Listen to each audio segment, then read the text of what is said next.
kali ini saya bersama tamu saya yang mulia Bapak Thomas Raharto. Selamat sore Bapak Thomas. Selamat sore yang mulia Bapak Bobo.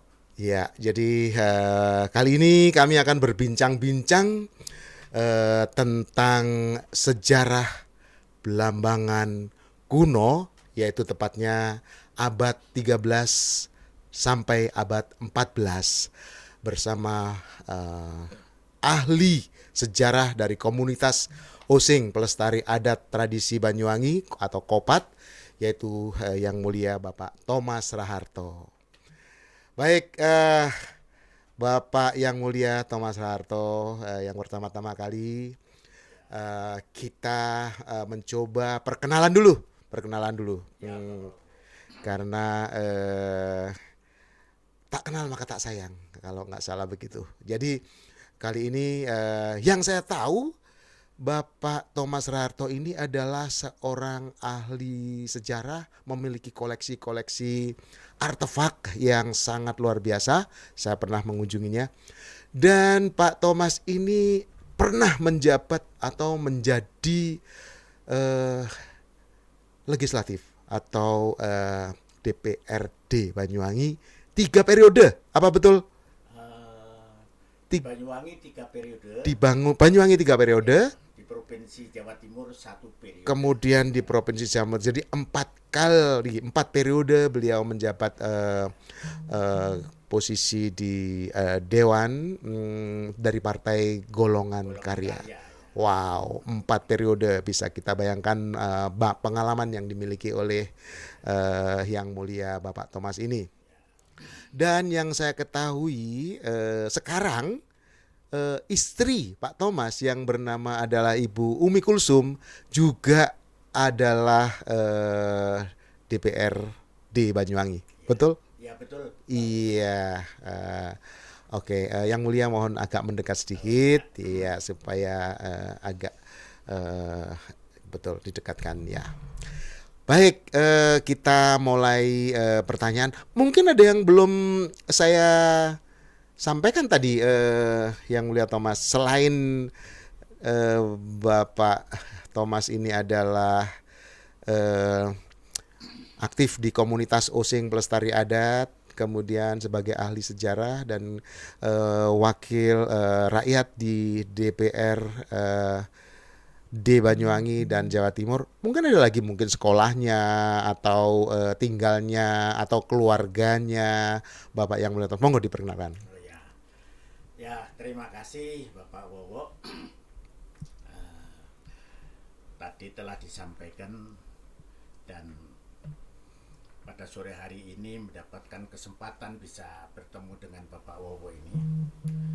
Ya, kalau mengenai riwayat hidup atau pengalaman hidup saya ini dilahirkan pada tahun 1944. Sampai hari ini berarti sudah umur 78 tahun. Ya, sebentar lagi bulan Maret yang akan datang saya ulang tahun, Pak. Yang ke-79. Ya, ya bagi saya sebuah perjalanan panjang. Saya dilahirkan di sebuah desa di Sukorno, itu Kawedanan Kencong, kabupatennya Jember. Ya, jadi dari sebuah desa kecil di Di Jember. lingkungan ya di Sukorno tersebut ya, di lingkungan kompleks gereja Katolik ya. Dari sana kemudian melanjutkan sekolah ke SMA di Jember. Tapi sebelum SMA di Jember itu saya sempat sekolah di Lawang sebagai calon pastor. Wah, Pastor ya. sudah sebagai calon pastor. Calon Ya, pastor. ya, ya, Tetapi ya, di karena Lawang. ternyata saya rasakan bukan panggilan saya ya, bukan Iya, iya, iya. bukan tempat saya yang tepat. Terpaksa saya melanjutkan lagi ke sekolah pendidikan umum di SMA. Kemudian saya lanjutkan sekolah di Jogja, di Sanata Dharma. Di sana mengambil jurusan ini apa itu rural development, pembangunan masyarakat. Masyarakat Jadi yang desa. diploma 3. Ya, ya. Rural development. Diploma 3 Pembangunan untuk masyarakat pembangunan desa. masyarakat desa. Ya. Setelah dari Jogja terus ke Jakarta. Kemudian di Jakarta memiliki pengalaman organisasi ketika mengikuti Mukernas di Cibogo, sekretariat bersama golongan karya. Nah, itu mulai saya kecimpung di organisasi. Tetapi ketika tahun 1968 pindah ke Banyuwangi, itu dalam rangka hasil pendidikan di Jogja tadi, di lingkungan pendidikan sosial masyarakat. Ya. Nah, di sana saya kecimpung di dunia perburuan dan di dunia perikanan, pertanian. Ya. Perburuan, perikanan, pertanian. 3 tahun saya terjaring di dalam kegiatan keorganisasian yang baru dibentuk tersebut, yang kebetulan sudah saya alami di Jakarta. Ya, Sehingga memiliki pengalaman yang awal dari Jakarta dilanjutkan di Banyuwangi, mendapat tempat yang spesifik. Ya, ya. Ketika itu masih lajang, Yang Mulia. Ya, masih lajang. Masih lajang. Ya, ya, ya. Masih umur 24 ya. Iya, iya, iya, Jadi iya. saya masih sangat muda sekali. Kemudian mendapatkan kesempatan untuk ikut mencalonkan pada pemilihan umum tahun 1971. 71, Ya, ya. 71. Saya baru lulus SD itu. Oh, saya sudah dilantik anggota Iya, DPR, iya, iya. ya. Karena masih situasi perubahan dari suasana DPR yang lama ke yang baru, sehingga waktu yang semestinya 5 tahun kami duduk selama 6 tahun. Nah, ini berjalan terus selama tadi sudah disebut 3 periode ditambah 1 periode di provinsi, Ya, sehingga jumlahnya 21 tahun. 21 tahun Bukan menjadi 20. dewan. Iya, iya, iya. Nah, ini yang penting Pak Wowo. Pada waktu berada di DPR sedikit banyak memiliki uang saku. Ya, di sanalah saya mulai dengan kesenangan pribadi saya mengkoleksi artefak. Ya, artefak. Jadi sejak lajang sudah suka mengkoleksi artefak peninggalan sejarah. Betul, sejak lajang itu saya sudah mulai mengkoleksi dan tertarik melihat barang itu, memilikinya. Ya, kemudian sering datang ke tempat penemuan-penemuan tersebut, khususnya di situs yang terkenal, situs sejarah Tembok Rejo. Ini sangat banyak sekali. Hanya jujur saja, kalau ada penemuan belum tentu saya bisa membeli semua. Jadi walaupun sejak tahun 71 sampai hari ini yang dapat kami koleksi juga hanya sebagian kecil saja dari yang ada. Iya, iya. Ini menarik. Jadi sejak lajang Yang Mulia Thomas Raharto ini suka mengkoleksi artefak peninggalan, terutama khususnya adalah artefak yang ada di Tembok Rejo. Nah, sedikit pertanyaan ini Yang Mulia. Kenapa sampai tertarik untuk mengkoleksi artefak kuno tersebut? Ya, pertama begini. Jadi setelah melihat barang yang agak aneh, 2-3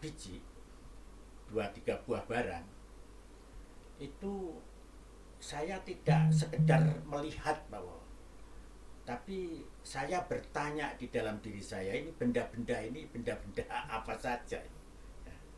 Nah, mengejar di sana, mencari bukunya, mencari relasi yang mengerti terhadap barang itu. Ternyata itu terkait dengan sebuah cerita masa lalu yang sangat lama. Nah, dari artefak itulah kami banyak belajar banyak justru mengembangkan keingintahuan saya mencari buku-buku, ya, mencari teman yang sama-sama senang di dalam koleksi barang-barang artefak. Ya. Nah, akhirnya itu yang mendorong kepada diri saya untuk mengadakan langkah lanjut, artinya langkah untuk mengetahui apa sebetulnya yang ada. Nah, sedikit banyak yang tersirat itu kata-kata dulu di sana tempatnya kerajaan Blambangan. Nah, kata-kata ini yang terus tertanam di dalam hati untuk mengejar terus ya. Mengejar terus ya sampai hari ini ya. Iya. Jadi itulah yang membuat Yang Mulia Thomas jadi tertarik terus mengkoleksi artefak-artefak dan kali ini Yang Mulia Thomas Raharto ini sedang dalam proses mencetak atau menerbitkan sebuah buku. Buku tersebut adalah kira-kira judulnya adalah Blambangan Kuno pada abad 13 dan 14. Nah, ini yang menarik ini. Ada apa kira-kira? Kenapa Yang Mulia Thomas ini tertarik dengan periode abad 13 dan 14 khususnya untuk sejarah Blambangan ini? Ya, Bapak Wowo, tadi sudah kami katakan bahwa Blambangan ini menarik. Kami mengejar terus, menanyakan. Tetapi pertanyaan saya ini selalu mendapatkan jawaban atau kesimpulan yang tidak memuaskan. Tidak segera mendapatkan jawaban yang tuntas. Sebetulnya Blambangan itu seperti apa.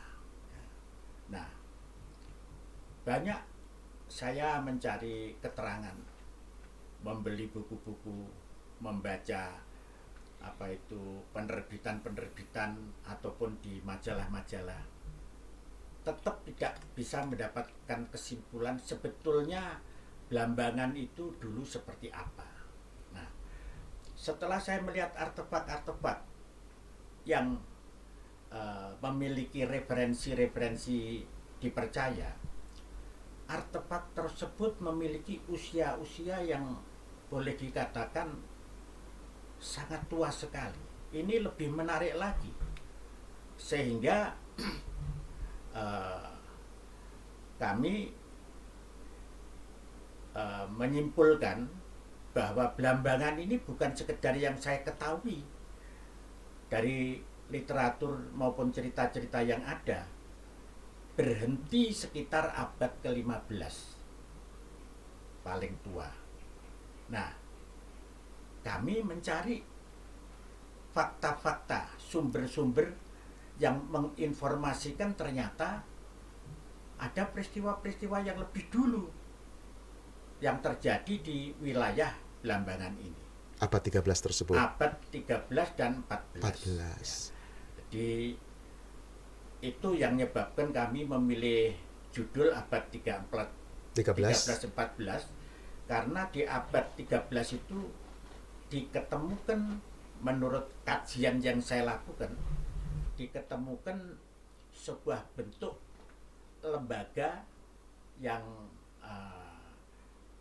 bisa saya identifikasi sebagai Blambangan kuno sejak abad ke-13 itu sampai abad 14. Begini, ini kebetulan sekali saya Wowo kembali ke desa ini memiliki tempat usaha di mana ketika membuat galian parkiran di situ ditemukan juga artefak. Jadi hak miliknya pada saya adalah kepingan logam yang terbesar, yang terbanyak di Banyuwangi, dan setelah diteliti kepingan sebanyak 36,5 kg tersebut itu atau equalnya adalah 15.000 keping ditemukan pada bulan Februari tahun 2019 yang lalu,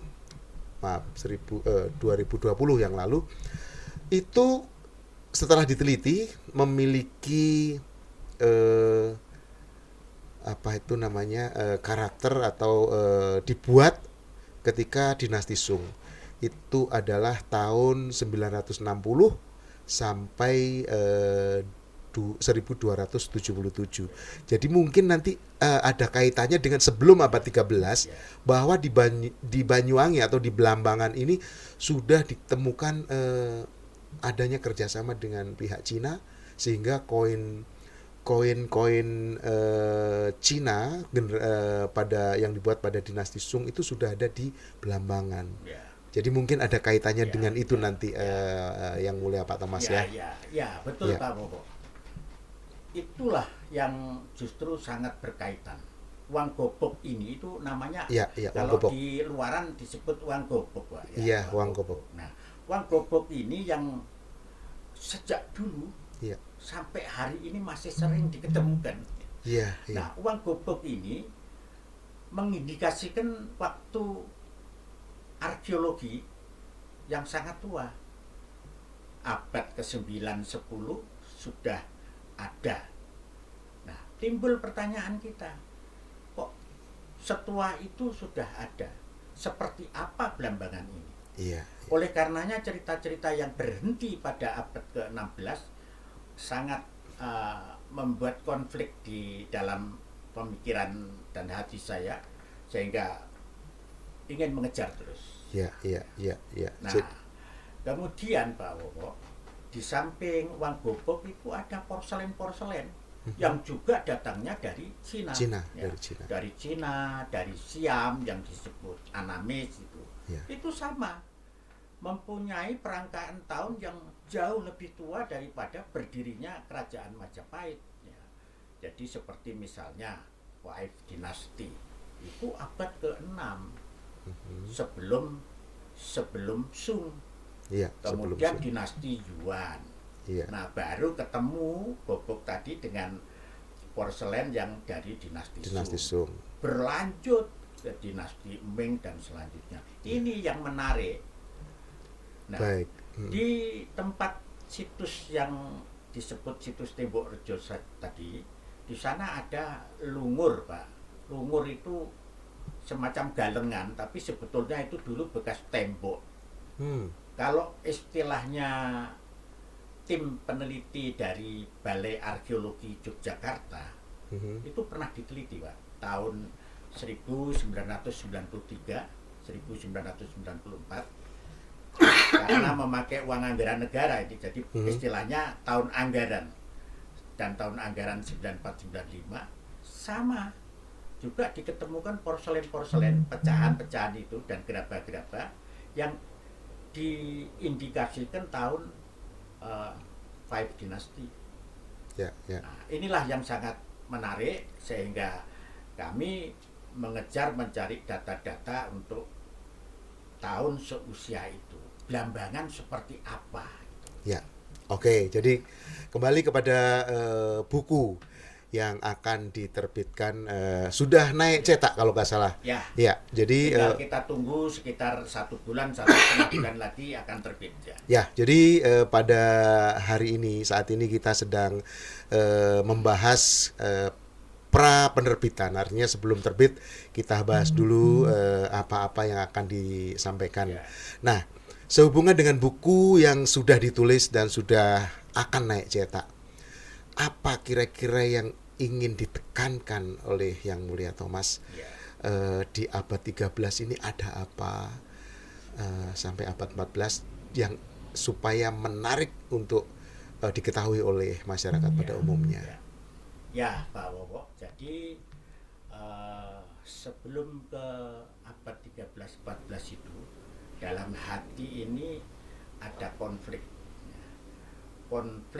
bahwa abad 13-14 kami temukan fakta-fakta tentang keberadaan, bahwa Belambangan sudah ada dalam bentuk lembaga yang formal, mempunyai status, mempunyai wilayah, mempunyai penguasa yang ini berbeda, banyak berbeda dengan pemahaman yang ada di dalam masyarakat, mendasarkan kepada apa yang diketahui selama ini oleh masyarakat lewat literatur-literatur yang ada.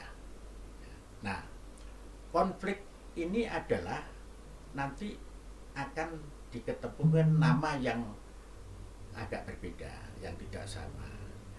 Kemudian kejadian-kejadian yang berbeda. Konflik ini yang sebetulnya membebani. Ya, tetapi karena kami ingat penulisan ini mendasarkan kepada rumus tertentu, yaitu harus bisa menjelaskan peristiwa itu kapan terjadi, apa peristiwa itu, siapa pelakunya, ya, di mana itu terjadi dan kapan terjadi, motivasinya apa.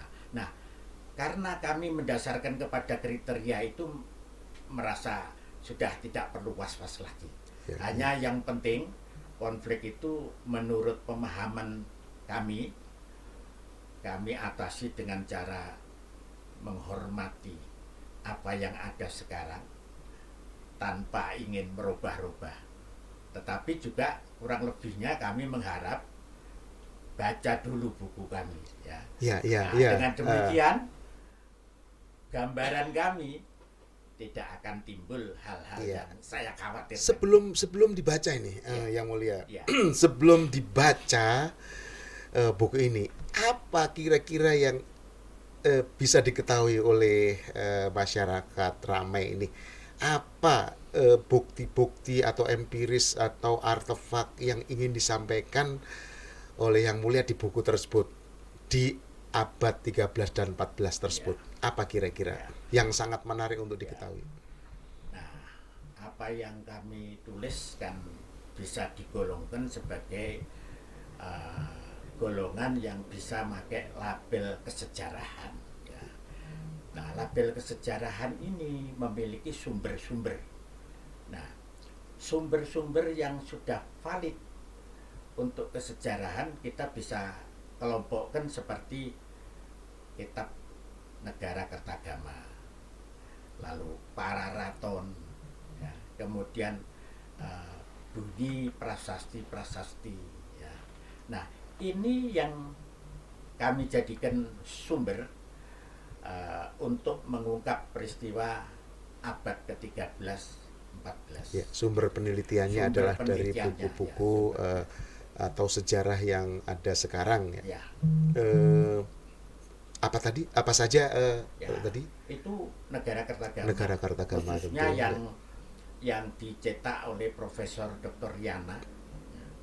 Itu buku yang menurut hemat kami lengkap karena apa? Naskah Negara Kertagama aslinya yang tulisan dengan Jawa kuna ada.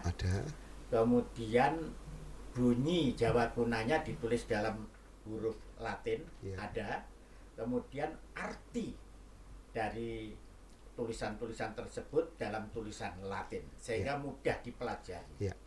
Apa yang tersirat di situ, Yang Mulia? Kira-kira yang tersirat di Kartagama yang ditulis atau dari hasil penelitian tersebut yang sangat menarik untuk kita ketahui.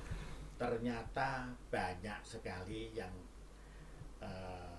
terdapat di sana. Antara lain tigang juru, istilah tigang juru. Mencuatnya tigang juru pada tahun 1292 Masehi. Mencuatnya itu pada saat Raden Wijaya menyampaikan janjinya kepada Arya Wiraraja, bahwa apabila nanti berhasil tujuannya merebut kekuasaan dari Raja Jayakatwang, maka tanah Jawa akan dibagi dua. Sebagian dibagi dua. Bagian timur yang barat itu Raden Wijaya, Raden Wijaya. yang timur itu Arya Wiraraja. Iya, iya. Nah, Disitulah di situ Arya Wiraraja mulai terendus dan terlacak salah satu juru yang kita identifikasi sebagai juru Blambangan. Oh, Jadi 3 juru itu tadi. sudah abad ke-13, Juru Blambangan. 1294 bisa dinilai sebagai pasti. Karena apa? Raden Wijaya sudah dinobatkan menjadi Raja Majapahit yang pertama. Iya, Jadi iya, pada saat berdirinya Kerajaan Majapahit, iya, iya.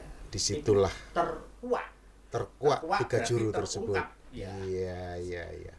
Jadi menarik sekali apa yang telah diteliti oleh Yang Mulia Thomas Raharto dan akan ditulis. Sudah ditulis dan sudah naik cetak. Makanya kali ini kita mengadakan bincang-bincang tentang pra penerbitan. Baik, kira-kira berapa hari lagi akan terbit buku tersebut, Yang Mulia? Masih kira-kira 1,5 bulan lagi, Pak. 1,5 bulan lagi, jadi jangan buru-buru. Nanti pasti buku akan kita umumkan, nantinya akan kita bedah. Nanti akan kita bedah tentunya buku itu bersama masyarakat Banyuwangi, bersama pecinta sejarah, bersama komunitas-komunitas yang mencintai adat dan tradisi. Akademisi juga akan kita persilahkan untuk bertukar pikiran untuk membedah buku tersebut, sehingga buku tersebut juga tentunya akan menjadi tantangan untuk berikutnya, untuk dibuatkan rilis yang lebih baru atau dipelajari dan sebagainya. Baik, nih yang terakhir ini, Yang Mulia Thomas, menulis buku banyak sekali tentu tantangannya, ya, baik itu secara teknis, skill maupun dari lingkungan sekitar. Apa kira-kira tantangannya nih?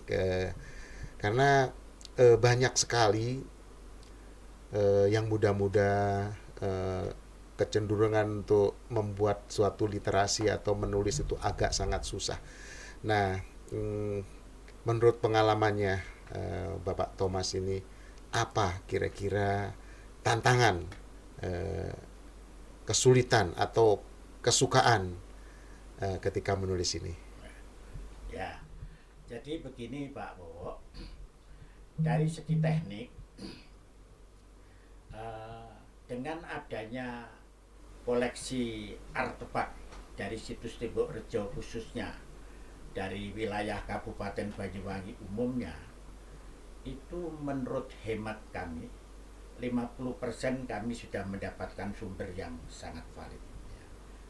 Kemudian menjadi sangat lengkap setelah kami memiliki literatur sendiri, Negara Kertagama, Thomas Stamford Raffles, ya, Pararaton, ya, lalu hasil-hasil penelitian pihak lain, tetapi yang sudah berwujud karya tulis, yaitu prasasti-prasasti, itu sangat menunjang penulisan, sehingga rasa kecil hati kami menjadi sangat berubah menjadi sangat besar dan optimis.